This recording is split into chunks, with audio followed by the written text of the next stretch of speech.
Welcome back, warrior. We are reading 1 Kings chapter 7, and we have just finished building Solomon's temple. Okay, and it took 7 years. Okay, Solomon builds himself a house.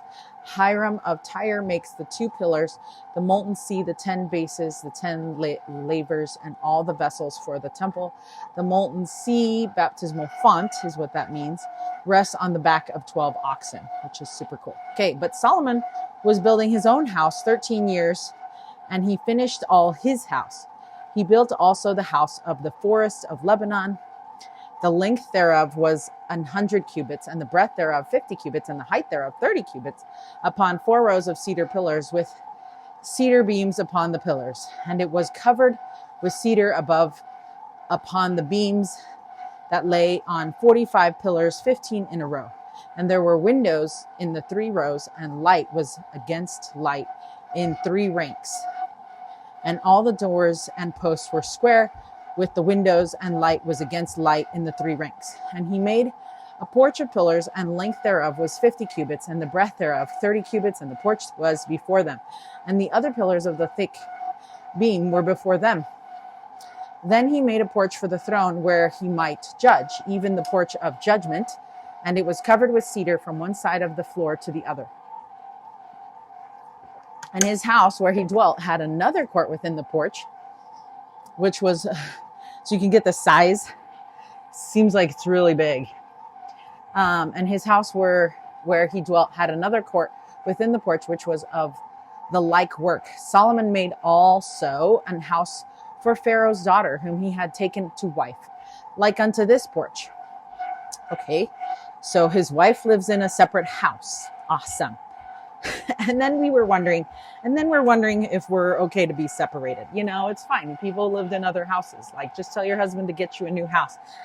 And you don't have to get divorced, I guess. You can just live in separate places. Anyway, that's just supposed to be funny. Not to offend anyone, for sure. But no, seriously, while Clark and I were going through after D-Day, it would have been nice to have a separate house. Okay, all these were costly stones according to the measures of hewed stones, sawed with saws within and without, even from the foundation unto the coping, and so on the outside toward the great court. And the foundation was costly stones, even great stones, stones of 10 cubits and stones of 8 cubits, and above were costly stones after the measure of hewed stones and cedars. And the great court round about was with the 3 rows of hewed stones, and a row of cedar beams, both for the inner court of the house of the Lord and for the porch of the house. And King Solomon sent and fetched Hiram out of Tyre. He was a widow's son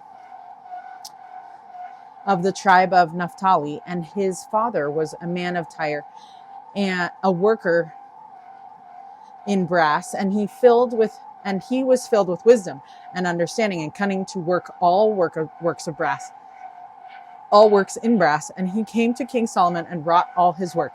For he cast 2 pillars of brass of 18 cubits high, a piece, and a line of 12 cubits did compass either of them about.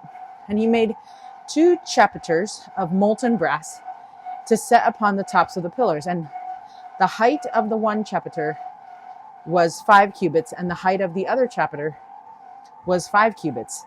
And nets of checker work and wreaths of chain work for the chapiters which were upon the top of the pillars, 7 for the one chapiter and 7 for the other chapiter.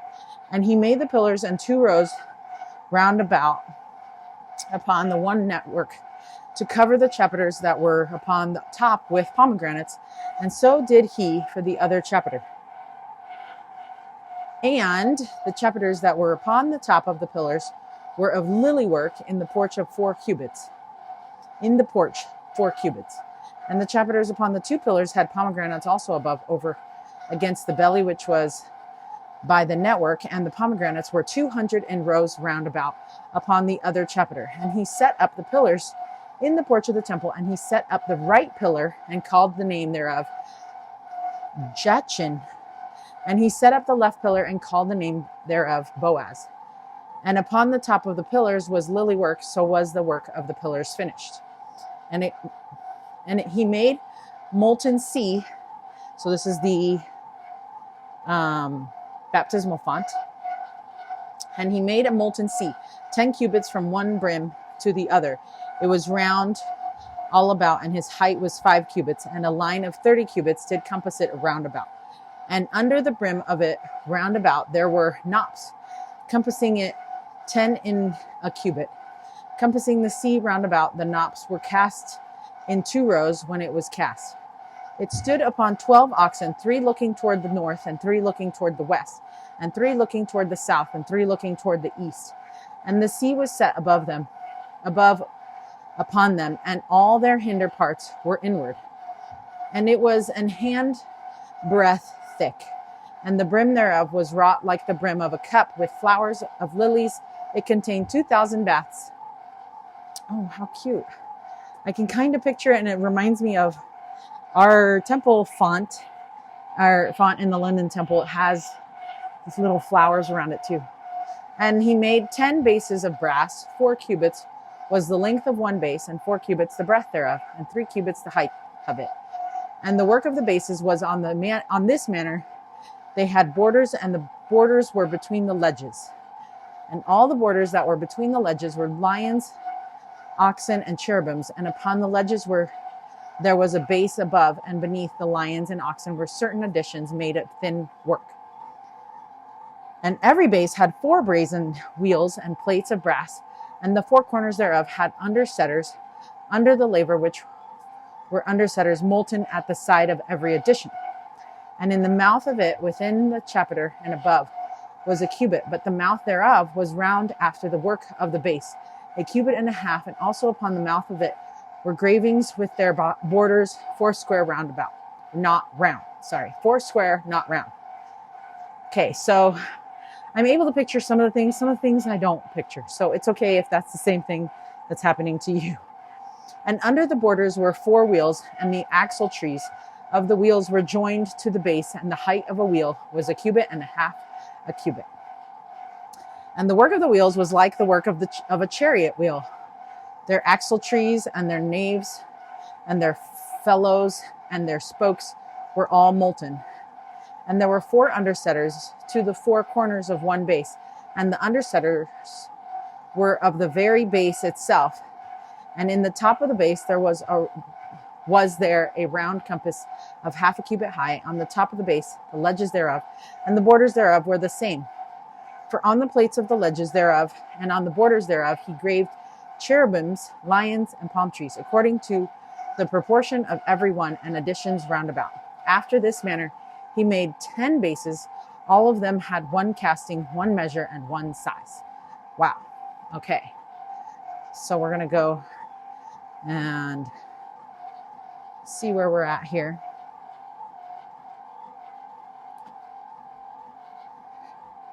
We're on verse 40. Hold on. Just kidding. Verse 38. Just kidding. Verse 38. Something that I love about the Redhead Hostess is the way that they say things, you know? So she says that Solomon spent 7 years building the temple of the Lord, but 13 years building his own house. So his home was still beautiful and carefully made, but it wasn't the same as the Lord's house. It's a simple reminder that while our own lives and responsibilities matter, the Lord's work and his presence should come first. The temple stands apart not just in how it's built, but in what it means. I do love that. Okay, then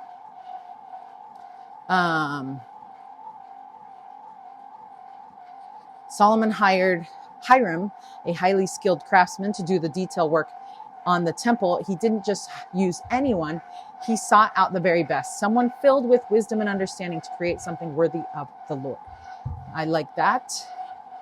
And then these verses will be easier to understand by reading a more modern biblical translation.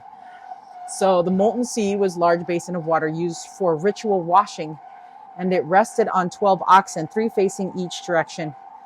And And for us, this meaningful connection to temples today, the baptismal fonts are also placed on 12 oxen, pointing back to the same idea. It reminds us that through Jesus Christ, we can be cleansed and renewed.